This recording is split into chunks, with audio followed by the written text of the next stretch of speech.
Well, we have an interesting problem today, and of course it's one of those situations that will never be solved to everyone's satisfaction. But we begin with a very basic question, and that is, why are we here? What is humanity's reason for existence? Well, there are many schools of thought over the periods of time as to why all this happened. And probably the Greeks had one approach, that the powers that be, the deities of Olympus, having created a beautiful garden here, put human beings down here to take care of it and to enjoy it as much as possible, to take good care of all values and never to become destructive in their relationships. Something went wrong with the plan. A little later, perhaps, Aesop answered the question as to why humanity exists, and he took the position that it was a test of stamina. In other words, the gods had as their principal occupation the casting down of the great and the lifting up of the lowly. Well, that had considerable meaning back in those days, but it isn't as vital now because the lowly do not seem to be coming up as rapidly as they should. So this theory was cast aside. And then we came into the conditions that arose with the Protestant Reformation in Europe. The school children of that time were given a little doggerel to recite. With Adam's fall, we sinned us all. That seemed to take care of everything. But again, there were doubters. Everyone was not satisfied. Then we were here to expiate original sin. With Adam's fall, we sinned us all. That hasn't retained popularity either.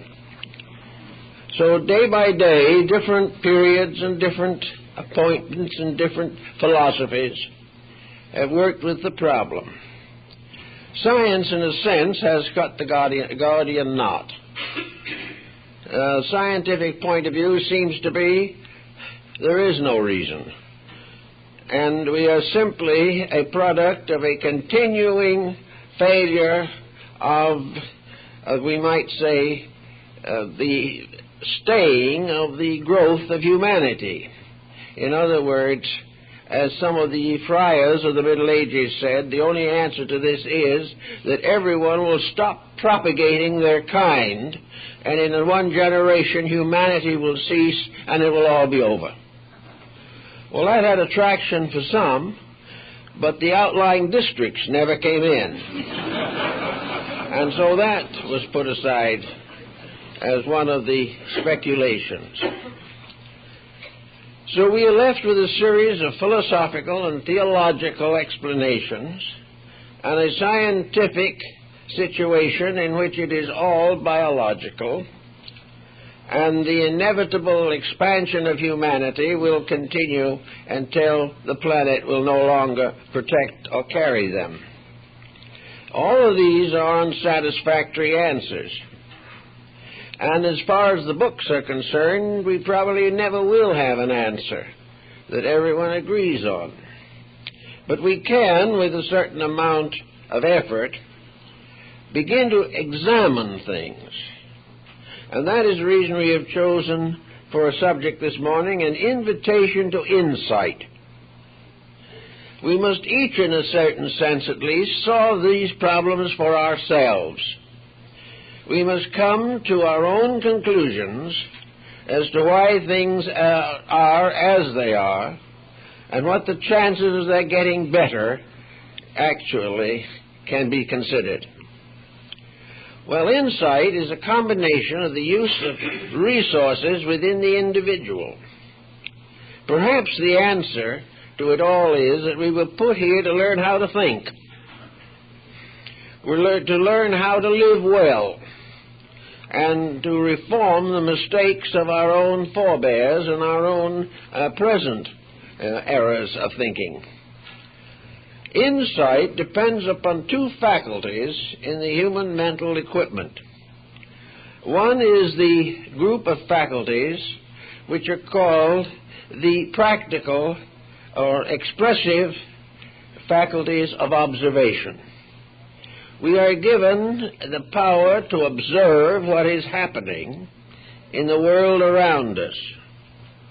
We can observe every type of phenomena that exists within the range of our perceptions. We can also go through life observing all these things and coming to no valid solution to anything. In other words, we can see almost everything there is to see. But to most people, what they see does not mean anything, unless it happens to be something they're desperately wanting to see. We do not use the powers of perception which we have in order to find some type of depth dimension in our observations. In other words, we are constantly confronted with lessons, and we are with the same constancy avoiding them, failing to see or accept. We go from day to day living largely upon our own notions. If we like things, they're good. If we do not like them, they're bad. If they require a great deal of thinking, we will pay someone else to do it for us. And as they probably did not know any more than we do, the bill is high and the consequences are very minimal. We do not use the faculties of observation. Everything that happens is more than just a picture moving by. It is a compound of living factors. We see the consequences of badly run business organizations and the sign of bankruptcy that appears finally on the door. But this means nothing to us except somebody went bankrupt. It has no bearing upon our lives. We do not observe the causes, the reasons, and the circumstances associated with the phenomena we observe every day. Now, in addition to this, we have another group of faculties which are called the reflectives. These faculties are the meaning faculties. They are the things that, within our own structure, that induce us to contemplate, to consider, and to philosophize upon the common circumstances of the day. The eyes tell us what's happening. The reflective faculties try to explain to us what these happenings mean to us every day. Evidently, we were supposed to do something in this area, or we would not have been given this allotment of faculties. We would not have powers to see what is happening and to think about what is happening unless these happenings had some meaning, some value beyond what we commonly consider. So in our daily living as private citizens, it is not necessary for us to depend upon any of the grand solutions that solve nothing. It is not necessary to follow any system which is based upon merely attitudes rather than reflections and considerations of facts. Bacon refers to the idols of the marketplace, and this is a very good observation. The marketplace is the common world in which we live. The idols of the marketplace are the attitudes, beliefs, and opinions which we cling to because they are held by those in the marketplace. We feel that the marketplace sets the standard which we must all live by. Whatever is believed by the merchant must be believed by the rest of us. Whatever is important to the man trying to make money is important to the individual who would like to try to make money. And that covers most folks before it's over. But the idols of the marketplace are the attitudes, opinions, legislations, policies, and concepts with which we are constantly bombarded. And these are the idols which are not of any valid significance, but they take the place of ideals. An ideal is a concept that is held with reverence. An idol is something that is worshipped for profit in most cases. So the idols are, we've always done it this way, so we'll keep on doing it. We've had legislations for this, so we'll keep on legislating some more. We have managed to wander through a number of economic crises by old-fashioned policies, so we will continue to wander through, but we won't solve anything. So the idols of the marketplace become the symbols of the practical policies that we are all trying to live by. And for the most part, these policies result in a series of disillusionments. Every day it becomes more obvious to us that these policies are not sufficient. They're not getting us where we want to go. They're not providing us with any securities, and they are not answering any of the questions that come up to us in the course of human anxieties. A recent issue of the Christian Science Monitor has a very interesting and informative article on the Himalayan kingdom of Bhutan. Now, we might not expect everyone to know where Bhutan is, but it is squeezed in the foothills of the Himalaya mountains between India and China. It is a country of about 18,000 square miles with a population of somewhere between 2 and 3 million. It is a Buddhist country and the last stronghold of Buddhist theocracy, I guess, in the world today. Even here, the theocratic aspect has been minimized, and the present king, a young man with very modern attitudes, is desperately trying to bring his country into some form of stability. The point of view is very basic. Bhutan is now, according to the official statements, about to join the 20th century. And they're very uncertain as to whether they're going to survive this joint.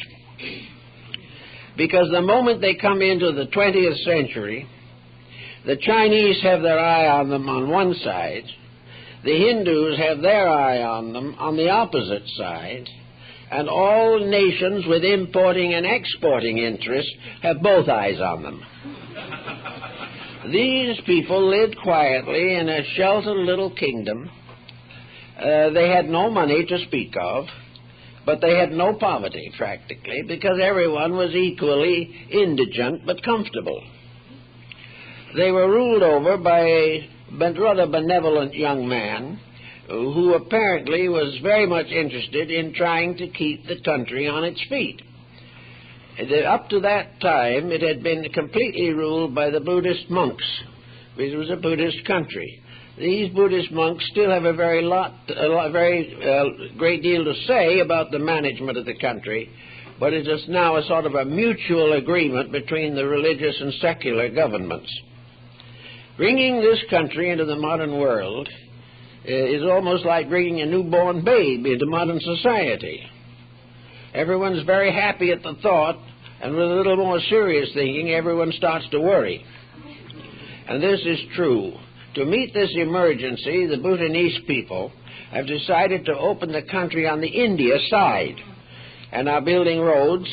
They have already received grants from various funds for national improvements and so on, and they are trying desperately to establish an enduring state and hold its independence, although they are reasonably certain they can't do it.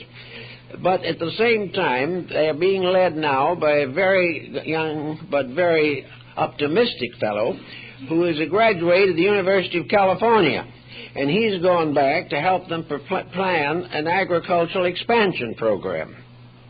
So there's movement and anxiety and trouble.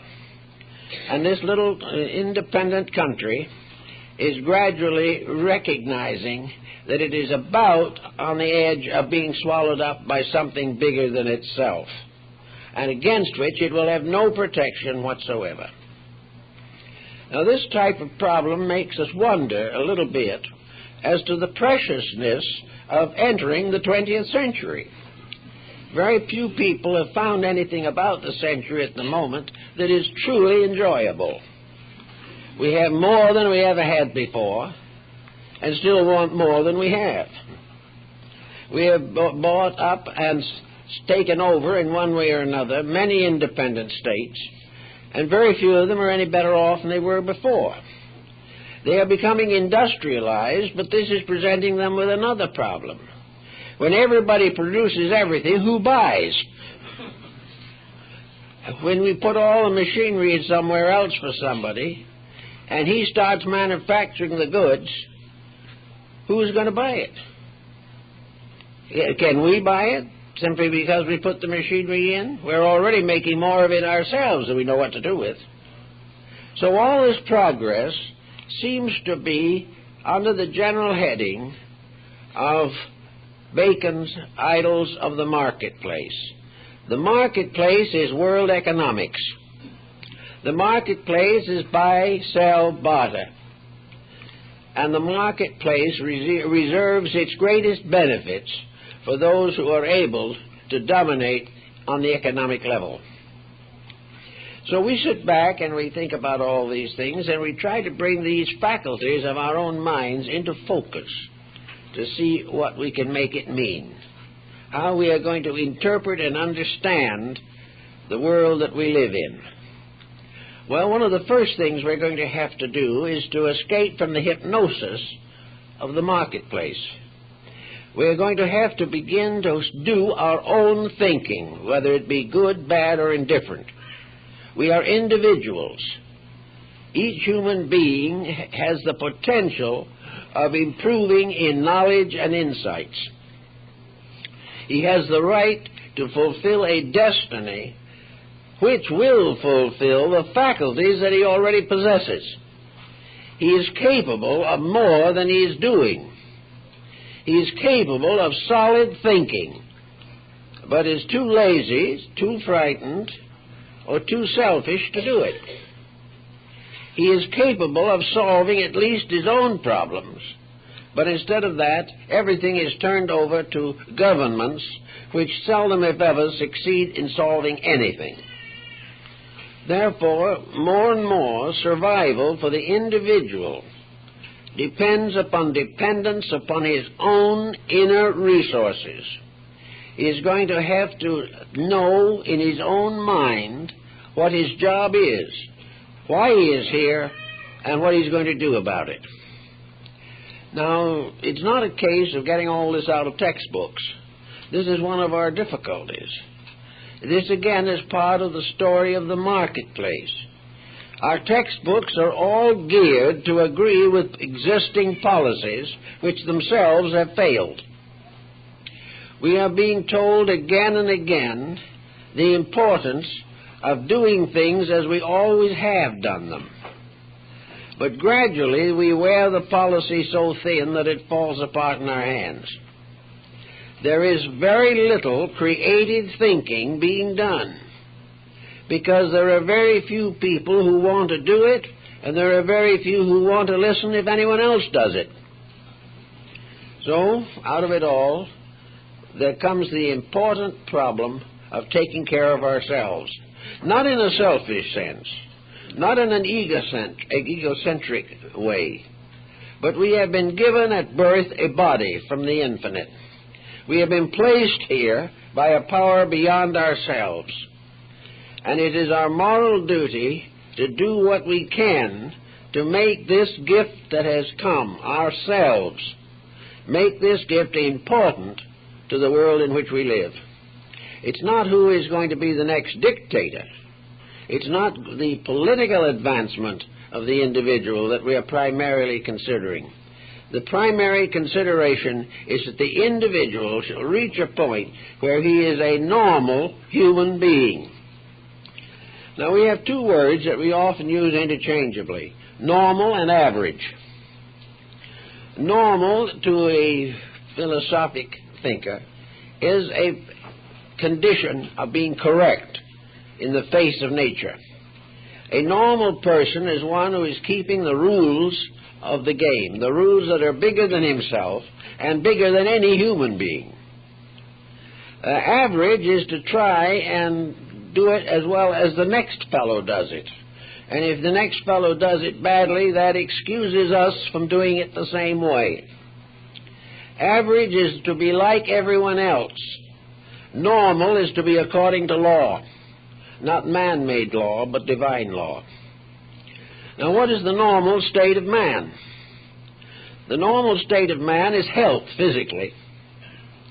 He has remarkable recuperative powers, and the body has been given all kinds of protections against the common ailments that affect the flesh. To keep the body normal, the individual has to keep the rules of health. He has to be moderate in his appetites. He must be normal in his activities. He must do things in a way that will protect his own well-being. The moment he goes against his own well-being, his normalcy is damaged. And if he damages it sufficiently, he leaves this world before that which would be his expectancy. So in the body we have a problem that no one else really can face for us. Yes, we can go to the doctor and we can get the pills, and the first lot he gives us we are allergic to and have to throw them away, and with them the $22 we paid for them. Then we try another group and something else happens. And health is left to someone who is trying to restore the damage we have committed against ourselves. Instead of trying to get over these ailments, there is a new group rising which has a future, namely the people who believe we should start well and stay that way, and not permit ourselves to dig our graves with our own appetites. So in a way, the body becomes a symbol of the whole economy. In order to keep the body in good condition, we gradually have to recognize that it is an instrument. The body is a vehicle. It is a cart, as the Indians called it. And this cart, or vehicle, or car, chariot, bicycle, whatever you want to call it, exists because there is something that it is carrying. The body is not here for its own sake alone. It is here to serve as an instrument for something else. And that something else is the dweller in the flesh, as it was called in India. There is something living in this body. This something is a great mystery also. You ask all the different branches of learning what that something is, and most of them will give different answers. But regardless of what we call it, there is something there. And this something uses the body. Now, body is like any other machinery. It's very valuable. It has many uses. And the dweller in the body must maintain this instrument. And he must maintain it by guarding its functions, maintaining its equipment, having proper control of its fuel, doing everything it can to maintain the length and health of that body. There was an article in the paper not long ago about an automobile that had been driven 1 million miles and was still going. Well, somebody or some bodies took pretty good care of that car, or it wouldn't be here after 1 million miles. There are also individuals who, for no reason that we can specifically point out, intentionally or unintentionally did something right, and they are also getting along in one way or another. But the majority of human beings, for one reason or another, are ignoring the rules of the game. They do not play life as a serious matter. And at the same time, if they try to make a comedy out of it, they are unfunny for the most part. So we have the body and the party or person or being in the body. Now, the being in the body has to take care of the body, just as we would have to take care of a trained animal or a pet or a very small child. We have to take care of it. And the better we take care of it, the more we learn about it. Most people do not know what the body is until it begins to get sick. They do not know what is inside until it hurts. Therefore, the individual growing up has never had sufficient intelligent understanding of the laws governing his body, any more than he has had an understanding of the laws governing the world he lives in. But he can learn, and he can learn by observation and reflection. He can learn by noting what he does and the consequences. And if the consequences are unpleasant, he doesn't have to do that thing again. He can be completely indifferent, as in the case of the alcoholic or the narcotics addict. He can simply destroy himself. But this is a very sad thing to have happened, for it has taken millions of years to bring the human being to his present biological efficiency, and the individual himself can destroy all in 5 or 10 years of bad habits.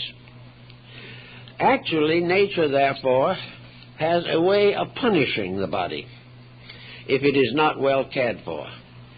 The punishment is to the flesh, but the inconvenience is to the dweller in the flesh.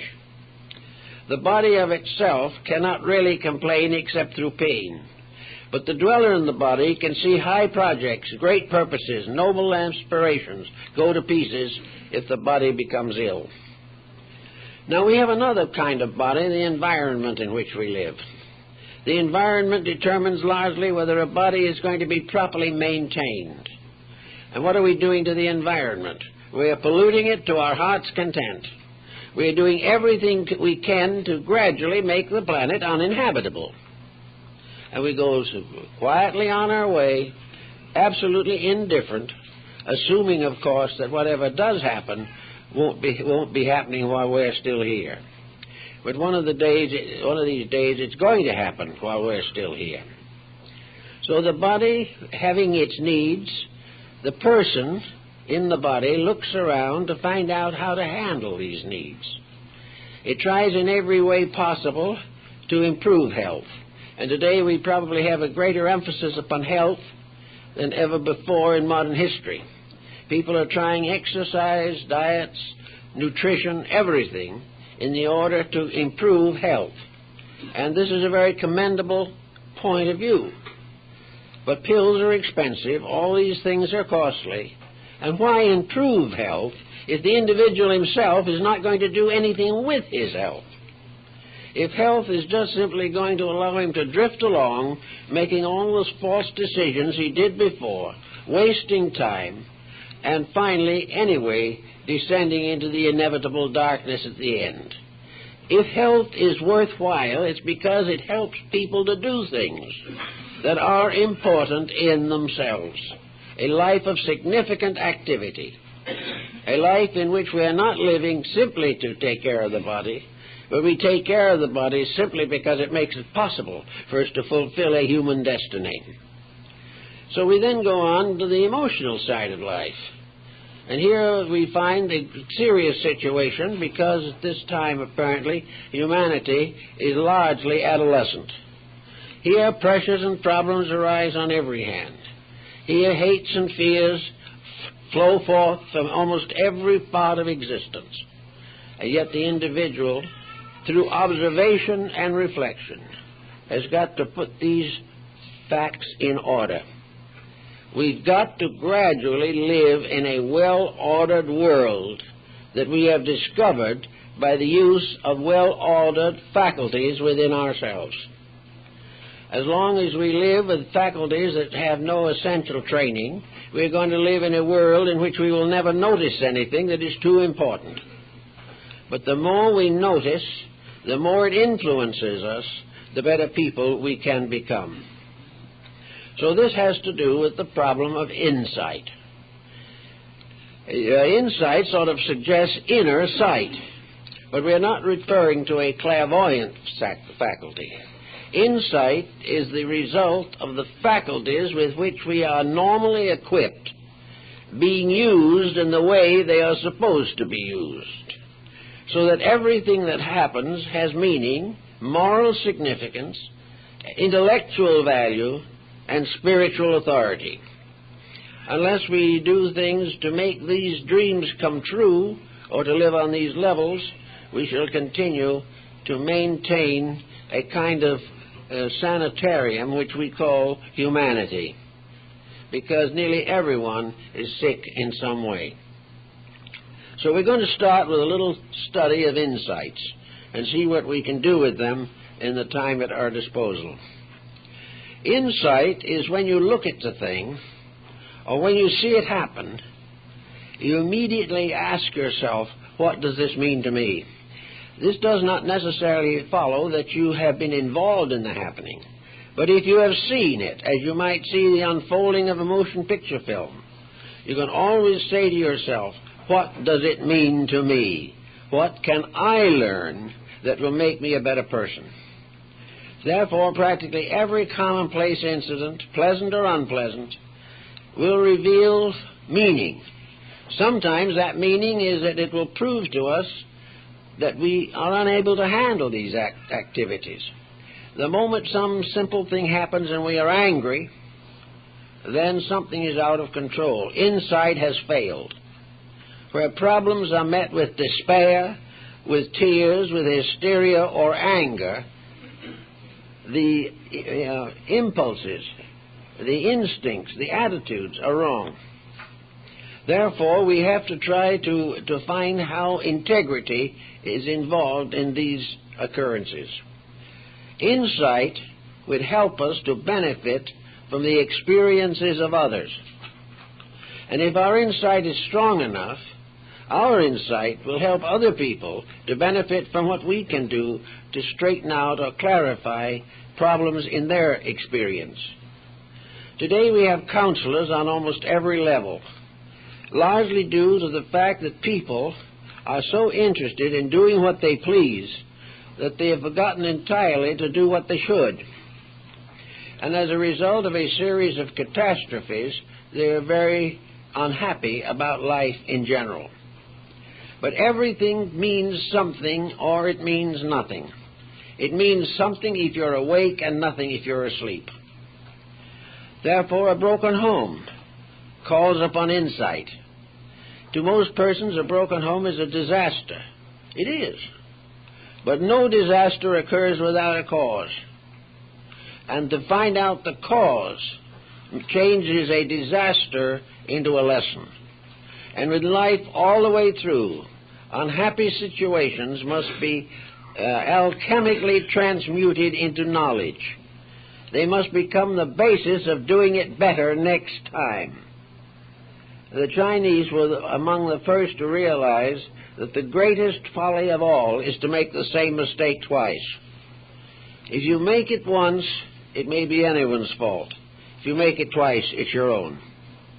You have the right, therefore, to learn from everything that happens, to learn from nature. Probably the peoples with the most strongly developed faculties of perception are primitive people. The perceptive faculties, which are located in the front of the head directly above the eyebrows, are particularly strong in Aboriginal tribes and are very well marked in American Indians. These perceptive faculties enable the Indian to see long ways, long distances. His eyesight is exceedingly keen. He can do almost as well with his own eyes as we might do with binoculars. But the perceptives are out from himself examining, studying, and considering. And it was the Indian's perspective and his perceptive functions that created his theology. The American Indian does not have nearly as complicated a theology as many more advanced peoples, but he does know nature. He does understand what we put into the Declaration of Independence, nature and nature's God. And perceptives have for us this meaning: nature's God. Everything that we see has meaning in terms of nature. Now, some things in nature, obviously, we have outgrown. Other things in nature we have not as yet touched at all, practically. But around us, all kinds of natural things are happening, and each one of us is entitled to learn from them, and not to be ashamed to copy the wisdom of simple life or simple creatures who have highly specialized faculties which we have neglected. So we begin by trying to understand the very basic factors of the world in which we live. So we look out some morning, or any morning when we wake up, and we see an environment. We know we are in a community, large or small, maybe a farming community, maybe a great metropolitan center. But we are looking out upon a world as it is. But we seldom, if ever, pause to try to figure out what that world means. We are going out into something which perhaps we do not approve of, something we do not understand how it got there in the first place, and we do not know where it is going to go. We can think perhaps that we'll hold out until Social Security sets in, and when about that time there's a question as to whether there will be any Social Security or not. Everything is tied up into a pattern of circumstances. Now, if our forefathers, a grandfather, a great-grandfather was in this spot, he would act differently. Not because he was more learned, but because he had something we're gradually losing, and that is a sense of personal security. He was of the mind that he would make it work. He would make things do. He would fulfill things in a natural way. He would protect values. One of the things that our ancestors always did was to put away something for a rainy day. For most of the older generation, frugality was a virtue. The individual did not overspend himself. He maintained control of his attitudes and his emotions and did that which was well within common sense for him. He would not live beyond his means. He would not spend everything he had on things he really didn't want. He would not be lifted and moved and twisted and turned by the fashions and avarices of his time. He was therefore a fairly solid citizen, and generally died with enough money to pay for his funeral. This was a way of life. These people were not dumb. They were not ignorant of values, but they lived very close to basic values. And these basic values can still be lived. It is not necessary for anybody to be foolish, even in a generation of extreme folly. Each person can regulate his own affairs with integrity if he so desires. But what is going to make him desire? Well, he is going to find out by his observations and his reflections the rewards for the various paths that he might take. He is going to know what the probabilities are of any act that he commits. He is going to look around him and see bankruptcies due to extravagance. He is going to see people sick because of bad habits. He is going to find himself impoverished largely because he has not maintained control of his own values in spending. So, with a little thought, he can begin to take out of his life the things that are useless. Try to get himself back onto a practical foundation. He won't do as well, perhaps, as his grandfather, because the times are more definitely against him. But he can gradually learn why he is here. He can see how he can do many things better. He will find out what he can get along without, which the average American has forgotten entirely. He can gradually build a measure of security into his own life. This security is not in its works, essentially.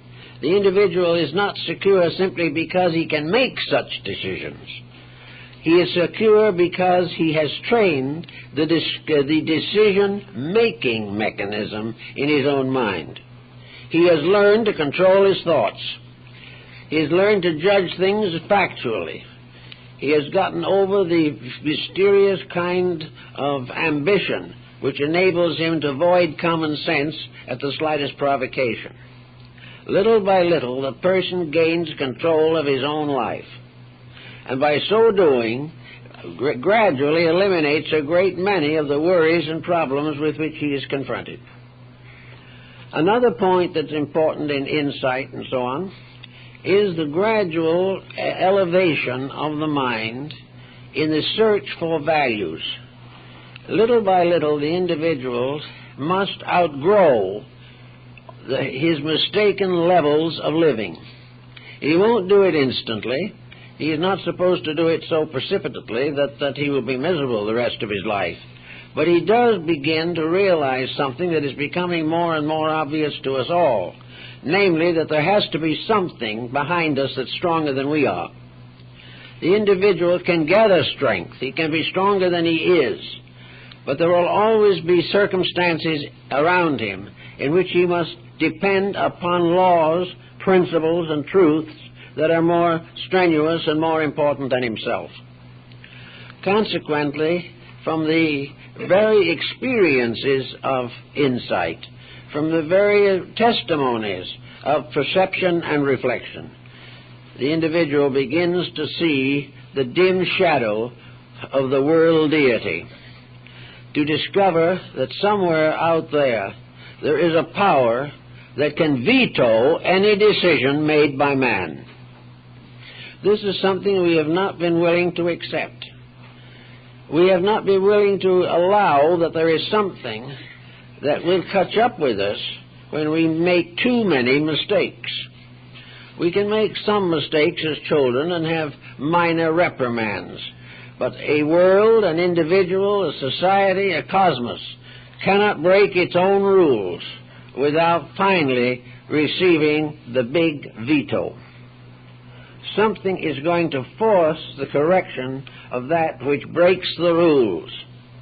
Now, some believe that the rules are eternal, that there never was a time when these rules were created, that these rules are simply innate in the immense evolutionary procedures of the universe, that these rules were created or were inherent in the first cells that began to break up into cosmic systems, but that these rules do hold and always will hold is becoming increasingly evident.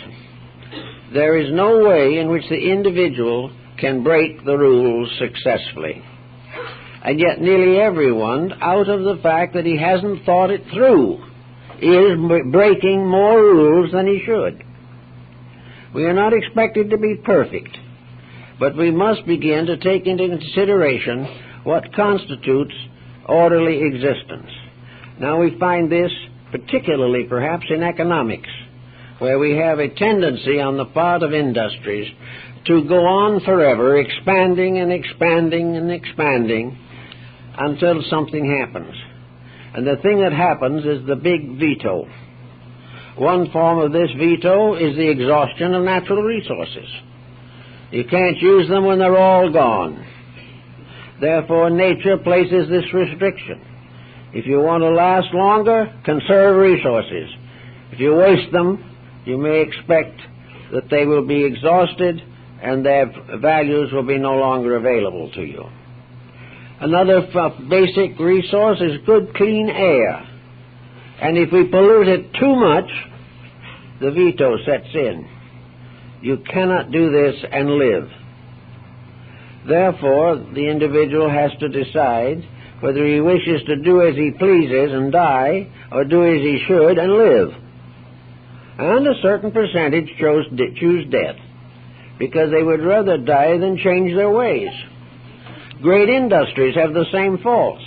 They're going to go right on as they are until they fall over the edge into oblivion. But they are going to reach a point where everything reaches when it does it wrong, in which the power to further invalidate life is taken away from them. They can no longer do it. War is another. No war will ever result in peace. It cannot.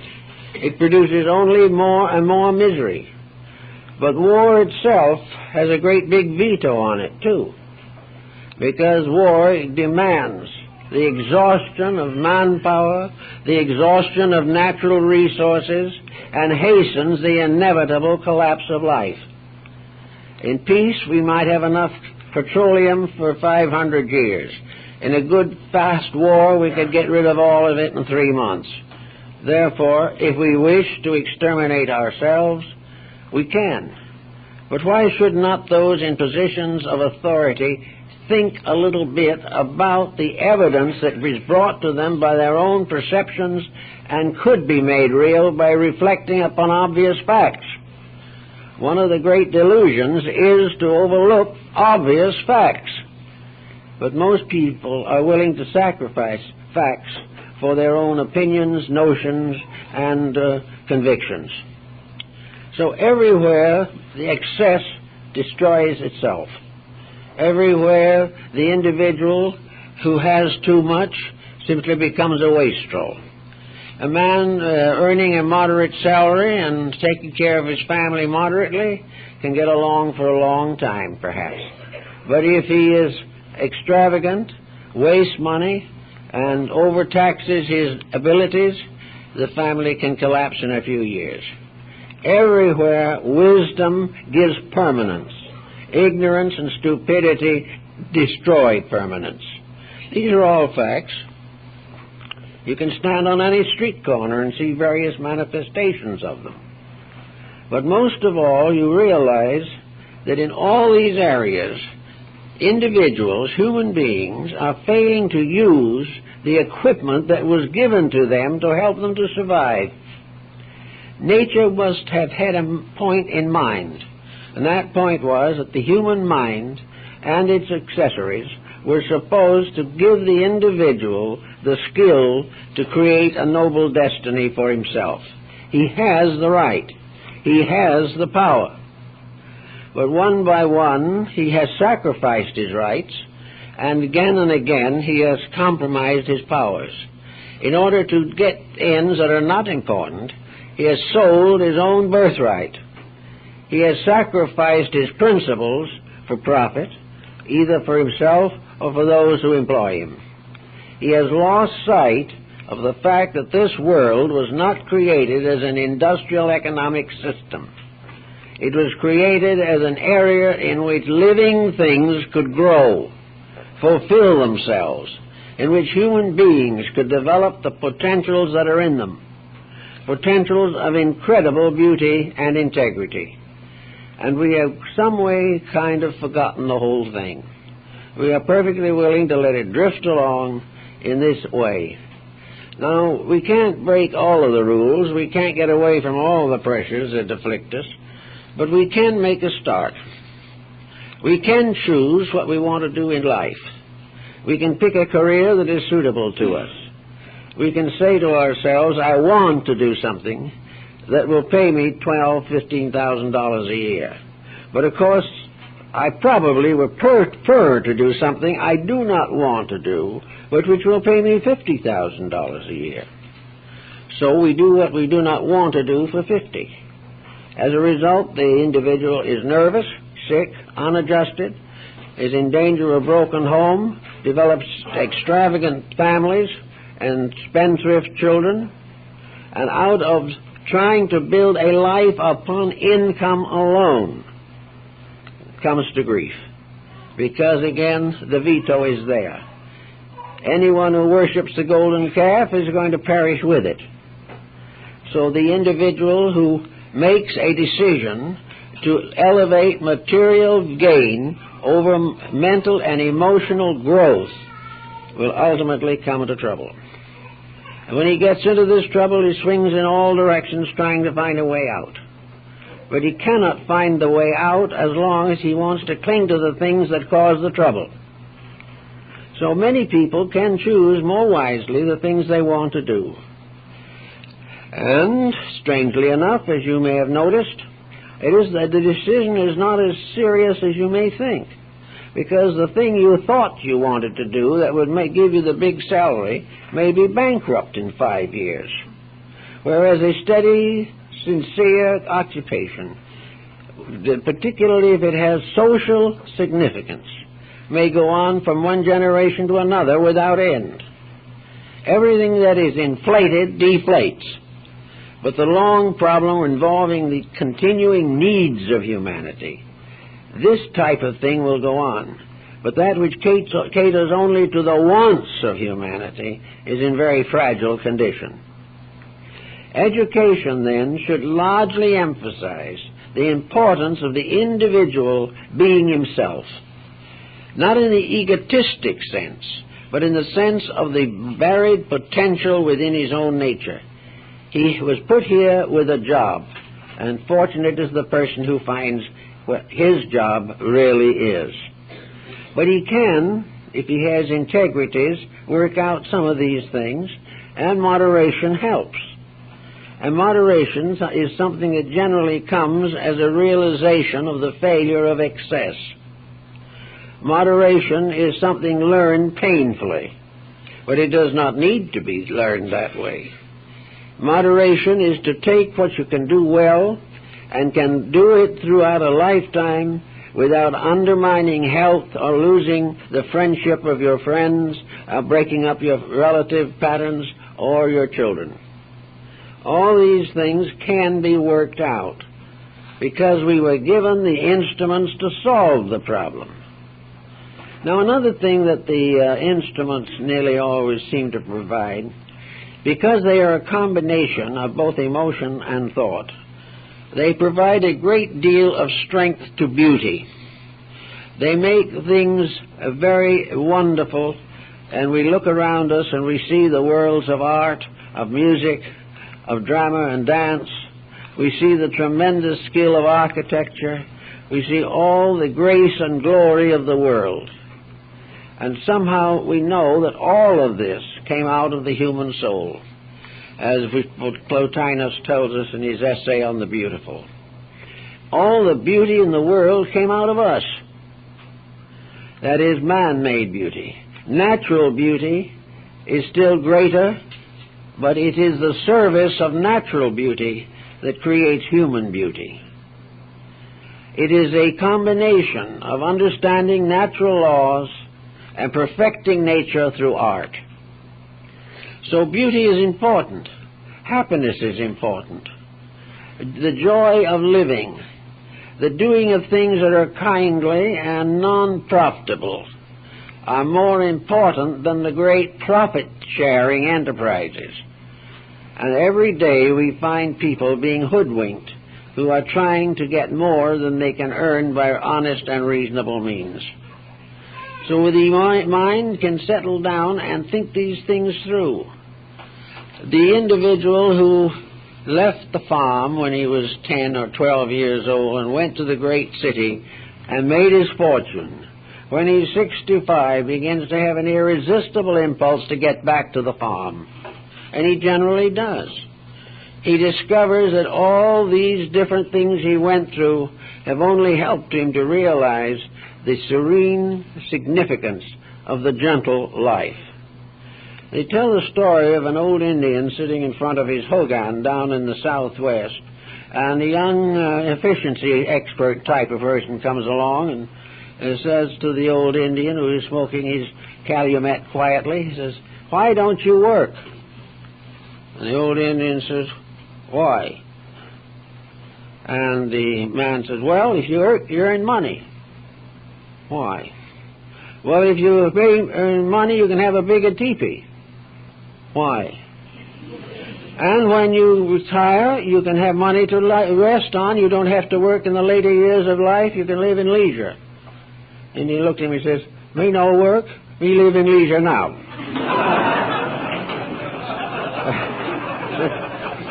Well, that's an Indian point of view, but there is a certain modicum of integrity behind it. That we are all trying desperately to do things that really do not add up to much when we get them done. So we have a lot of jobs in this world that need doing.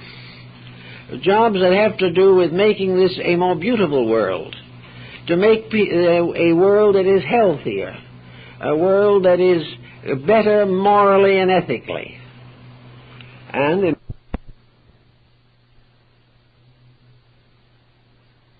observe and reflect. We have to decide what we can do and stay within the reasons of the probable.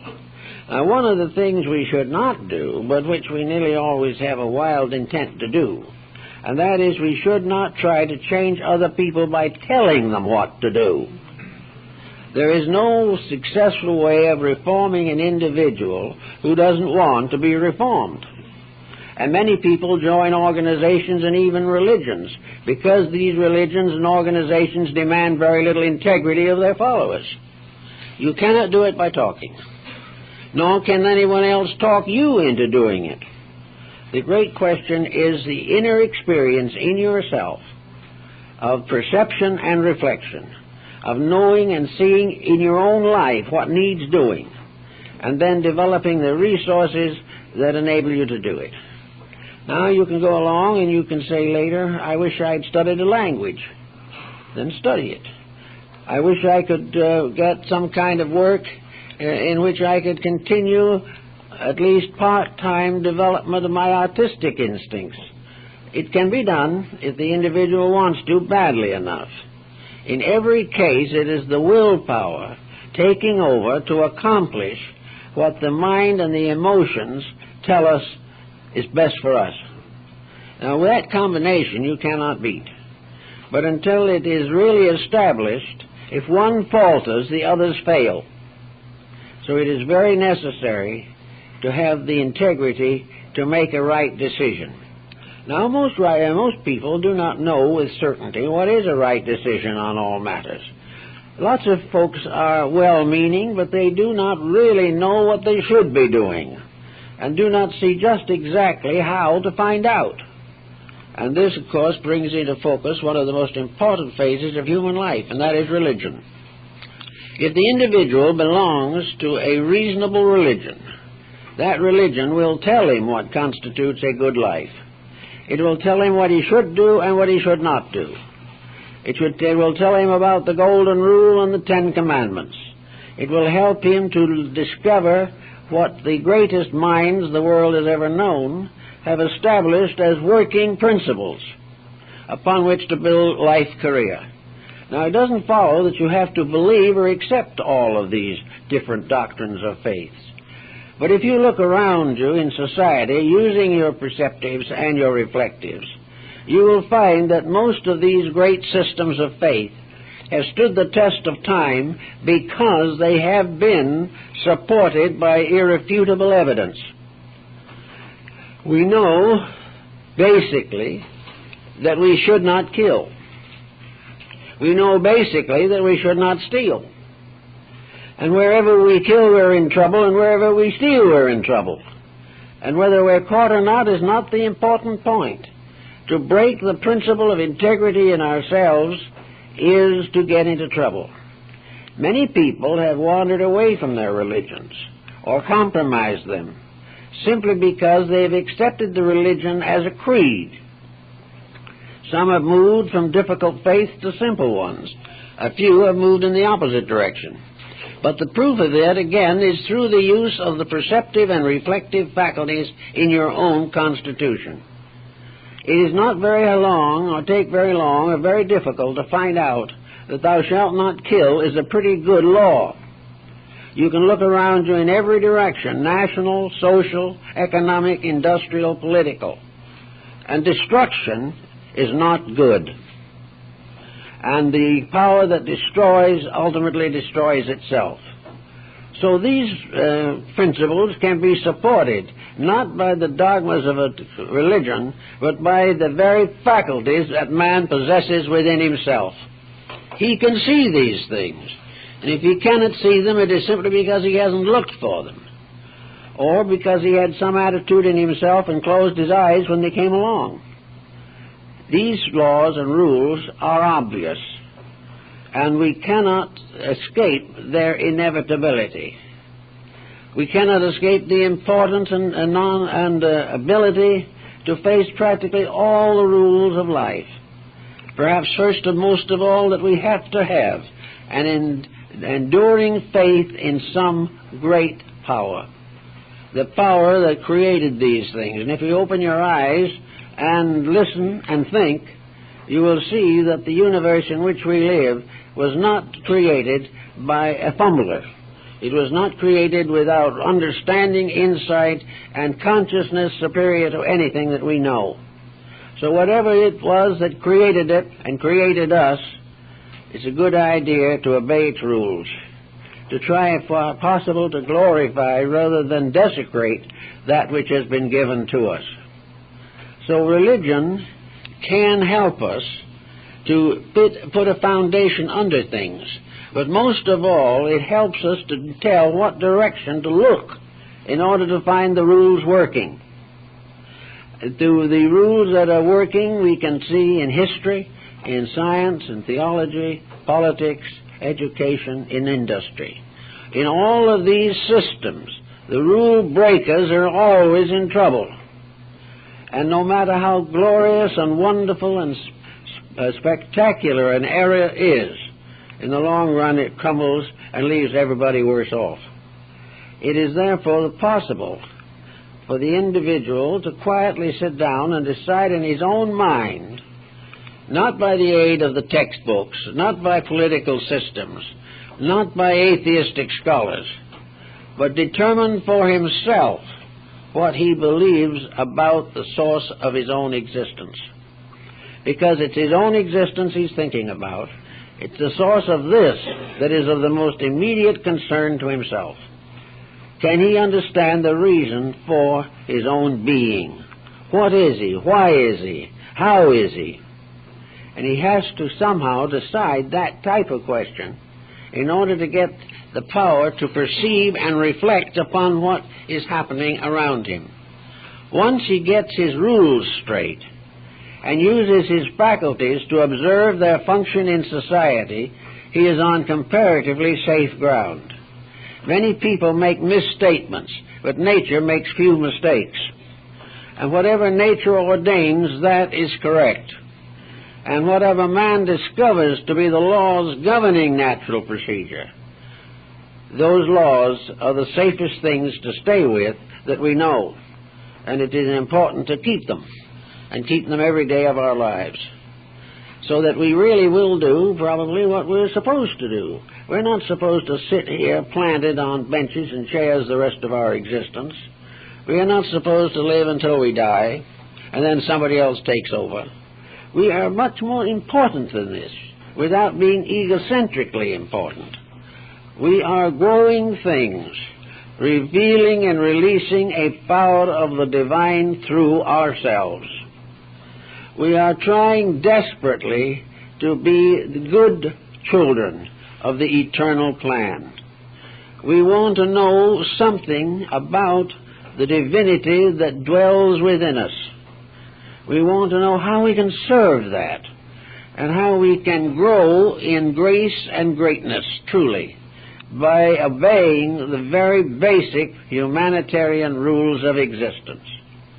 And somehow out of it all, we know the answer lies that there will be no solution to this until we really experience the oneness of all religious beliefs and the brotherhood of all peoples, of all races, all nations, and all persuasions. The unified world can endure. The divided world will perish. We have already divided it and subdivided it time and time again. One dictator after another has strutted across the stage, and still the end is not yet.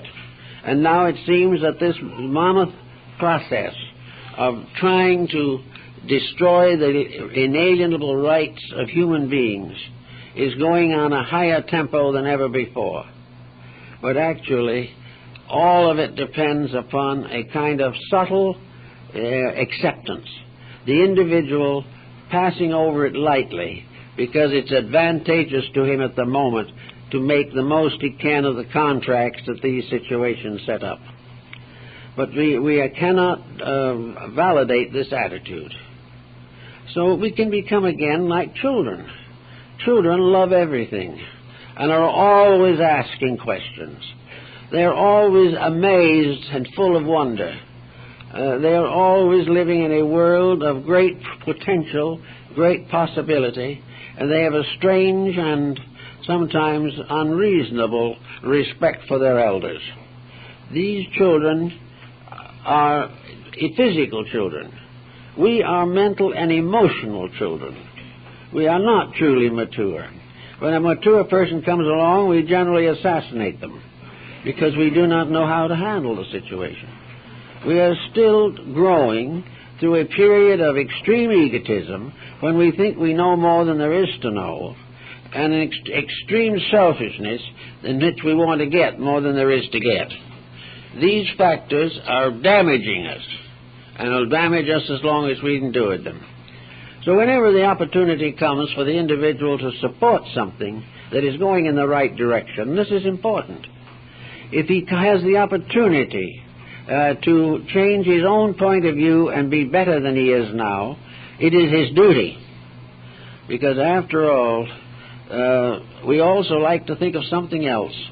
We like to think that the human being has an immortality, that the human being is not something that is going to lie down in the grave and die forever. Many people who have short thinking on these subjects like to assume it makes very little difference because we're going to be dead and that's that. Now, if we think, if we use perspective thinking and receptive thinking, we are going to realize that there's something wrong with our attitude toward the continuity of ourselves. No intelligent providence will create something, place it in a condition of constant stress, demand something from it more than is normally expected, and then at the time of age and old weakness of faculties, simply destroy this thing. There is simply no reason for the existence of the human being if you tuck him away in forest lawn forever. This is not reasonable. Nothing in nature dies. Science is beginning to discover this. Everything is changing forms, changing appearances, changing cycles of manifestation, but nothing begins or ends. Space does not begin or end. Time does not. Life does not. There is an infinite manifestation of life. Life going on forever. Life vital today as on creation's primal morn. Therefore, the individual looking around and trying to explain himself comes finally to the realization that any explanation of himself which ends with his own physical decrepitude frustrates the whole purpose of his existence. If he reflects upon his own mortality, he will lose his own humanity. They cannot dwell together. At the moment we deny the immortality of the human soul, we deny God's creative power. We also deny the reason for anything. Now, if we deny the reason for anything, and it was a pleasant situation, we might even exonerate that. If things here were wonderful and happy, we might say, well, I'm satisfied, I've had my span. But with things very difficult here, there seems to be no reason why we should assume that a physical life consummates our growth, releases our potentials, fulfills our destiny, or glorifies the divine power that created us. So out of the problems of thoughtfulness and reflection upon phenomena, reflection upon that which is perceived, comes the recognition of the immortality of the human soul. It has existed from the dawn of time. It is one of man's first adventures, was the discovery of the eternality of himself. So if we are actually this eternal beings, then we have all the more reason to recognize the infinite potential of growth, If we are really human beings, we're in a kind of school. And in this school there are many grades. And we cannot say I've finished my education because I graduated from kindergarten cum laude. I know that there are cases now where they are giving cap and gown to puppy dogs that have fulfilled their training requirements. But this is not just exactly what we need at the moment, most of all. What we need is to realize that we're always graduating from something, but to graduate from almost anything we know is to enter in the first grade of something else. The individual who has graduated from the ordinary ways of life is challenged instantly by a greater way of life. And the fulfillment of any step that we take is the first step towards something better. Therefore, we are eternally growing. This makes another important contribution to our well-being, and that is long-range thinking. The moment we stop thinking of life as terminating at some given time, not certain or uncertain, instead of that, we begin to think of ourselves as ever-existing life, moving through an infinite diversity of manifestations, but always and forever growing and unfolding. And that everything we do is a foundation upon which to build something else. If we are lazy here for several lifetimes, we simply set back our own development. We are less than we could be if we had kept on growing thoughtfully and carefully every day. Now, thinking about survival in this sense of the word, we can definitely take into consideration that no matter what we do, we will not finish it. The great architect weeps because he needs more time to learn.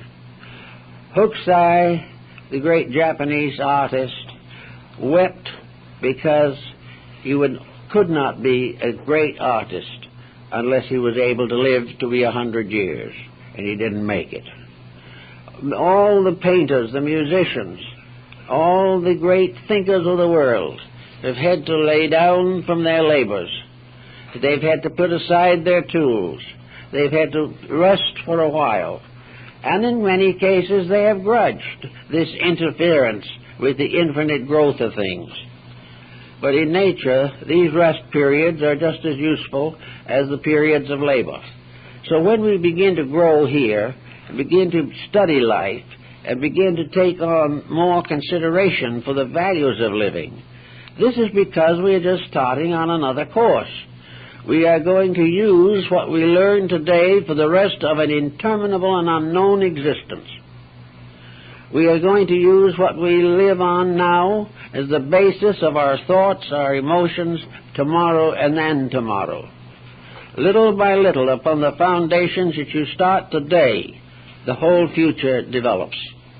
And the individual has a much better reason for living, much happier conviction about self and circumstance, if he is able to think in terms of this larger life. Now, some think that it's a great penalty to have to live again. That's only because they haven't done so well this time. But there is no need for penalty. People who have really achieved much are not regarding themselves as penniless or penalized. And when the time comes to rest from labor, there is something that happens to these people. They drop off the physical body, yes, but that which they have learned goes on to enrich learning forever. The dreams they have started, they will dream again. And the whole of humanity moves forward because each individual grows a little every day. And that is why we strive desperately to grow a little every day. And in order to do it, we have two great examples. We have the examples of the great religions of the world and the messages that they have brought. Messages which have stood over the questions and doubts of ages and have survived to our time. And the other message comes to us from nature around us. The outer world we observe through reflection and perception. The inner world through meditation and prayer. These processes, working together, help to produce a normal person.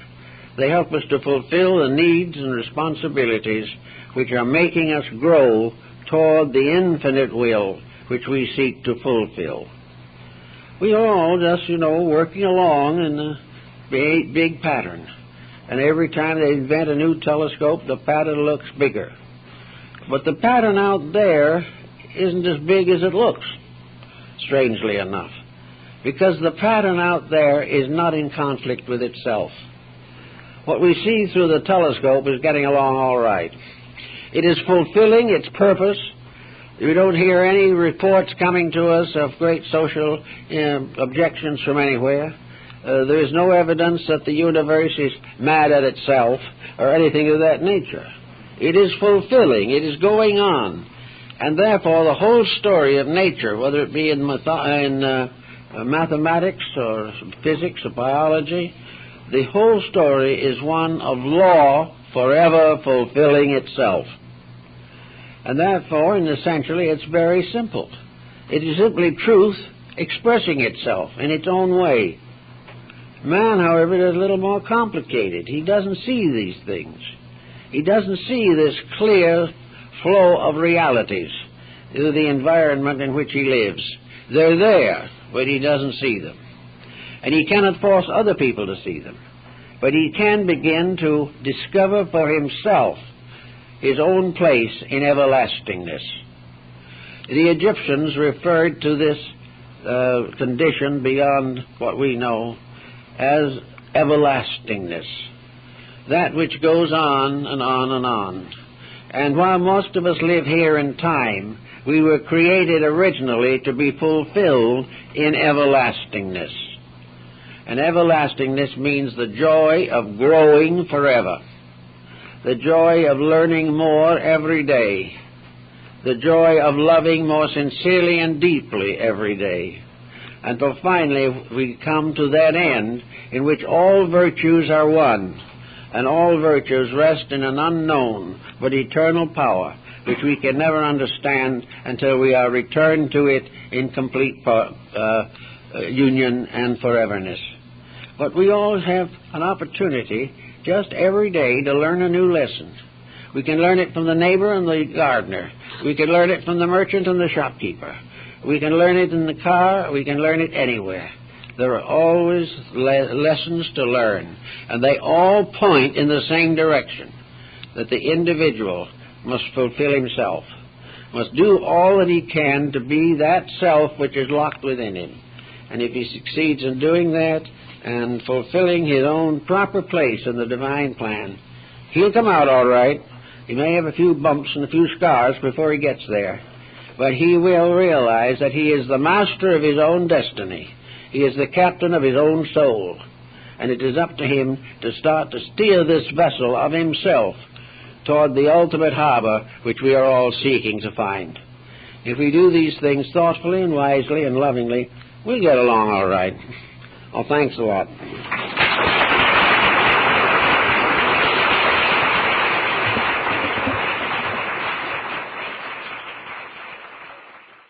The chances of their getting better actually can be considered.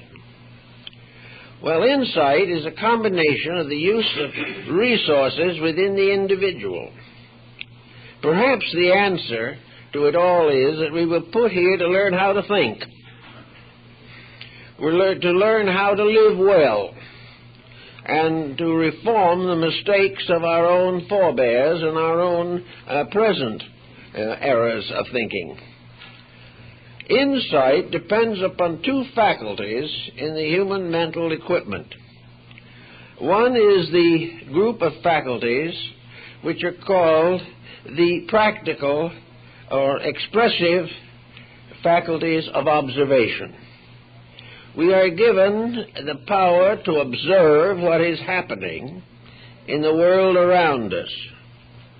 We can observe every type of phenomena that exists within the range of our perceptions. We can also go through life observing all these things and coming to no valid solution to anything. In other words, we can see almost everything there is to see.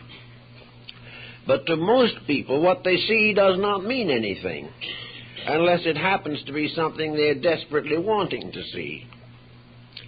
We do not use the powers of perception which we have in order to find some type of depth dimension in our observations. In other words, we are constantly confronted with lessons, and we are with the same constancy avoiding them, failing to see or accept. We go from day to day living largely upon our own notions. If we like things, they're good. If we do not like them, they're bad. If they require a great deal of thinking, we will pay someone else to do it for us. And as they probably did not know any more than we do, the bill is high and the consequences are very minimal. We do not use the faculties of observation. Everything that happens is more than just a picture moving by. It is a compound of living factors.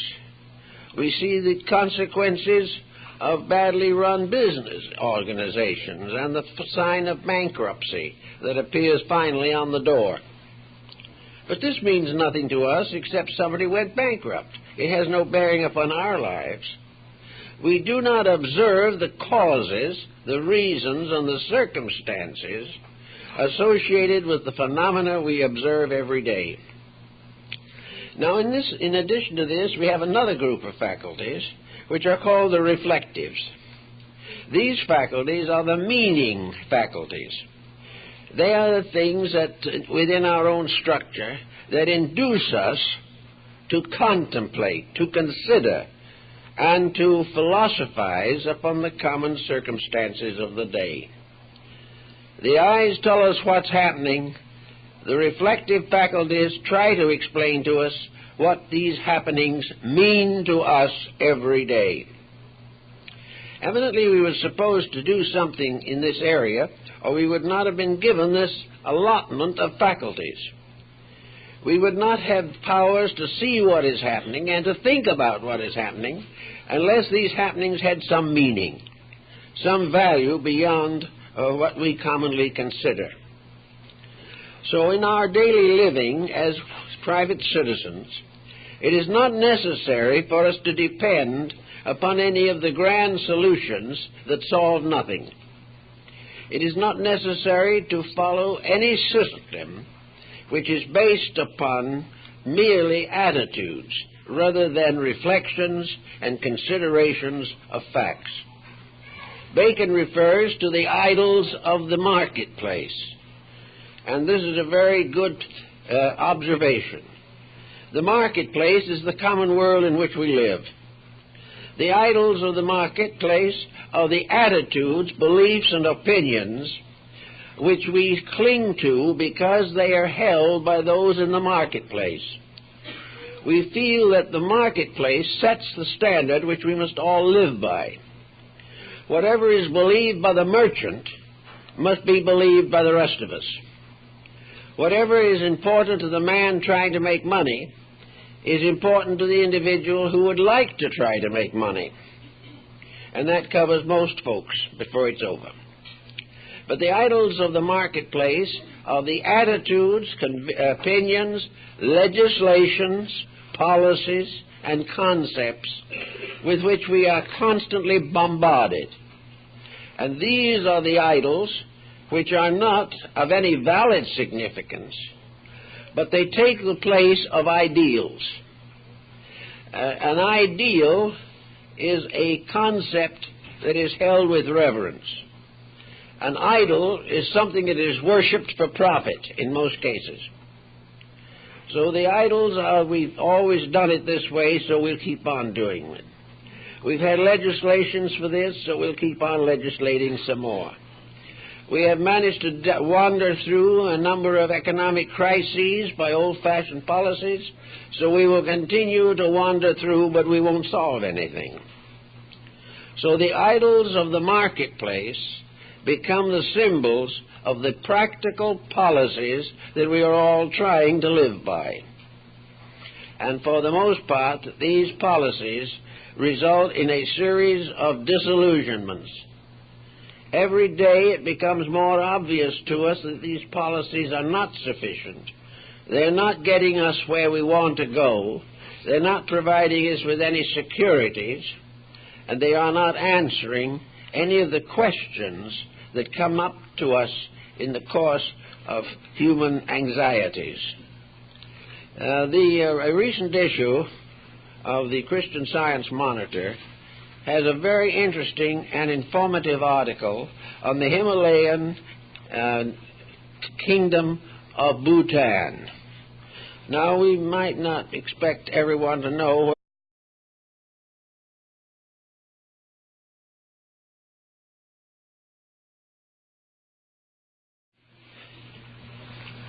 well, we have an interesting problem today, and of course it's one of those situations that will never be solved to everyone's satisfaction.